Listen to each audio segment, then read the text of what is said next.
Ôi, chia đằng có đố này, lông chung. Mà lông chung không? Bà nó trên mắt ăn răng mò là cú à? Rồi, bà chắc nó ăn vô rồi. Dạ.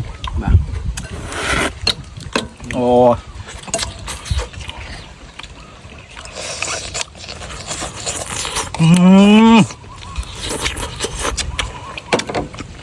Chít mò bông. Được chưa?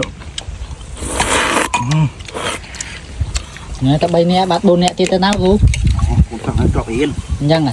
Thì còn sọc cú lỗ này, chật liệt. Cái này khô nó khô.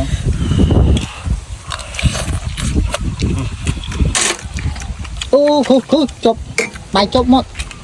Đấy, cô chốt mới giúp tí khởi mình. Mà chết. Nè. Bài chặt chai mà chít. Lão. Ui. Bây giờ phải dắt đấy. Canh về không? Tuyệt. Lão. Tật còn. Chút lúc này. Chẳng men cừu á.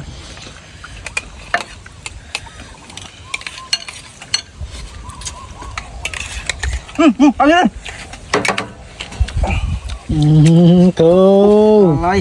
Cô đi nhặt đó lấy.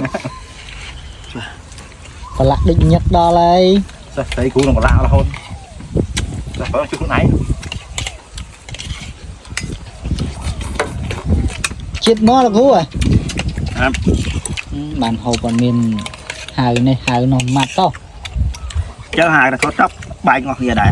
Chè tha là thoát chấm cú khóc ó ba đang ở nơi tôi tắc năng. Mấy bán hộp. Mà nhá.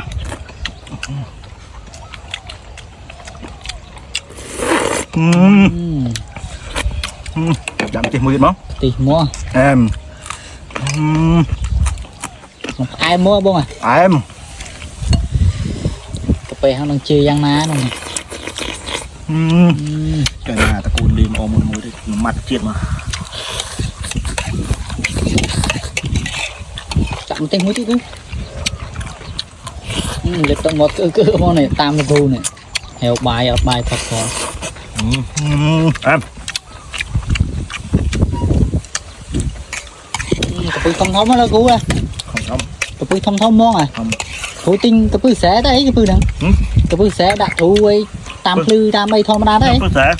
Bà ở miền kênh chấm này.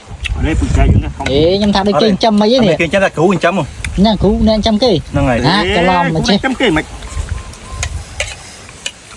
Cứu chấm cà phê thấy nhau đấy. Cà phê xe thom ra mới đánh chấm.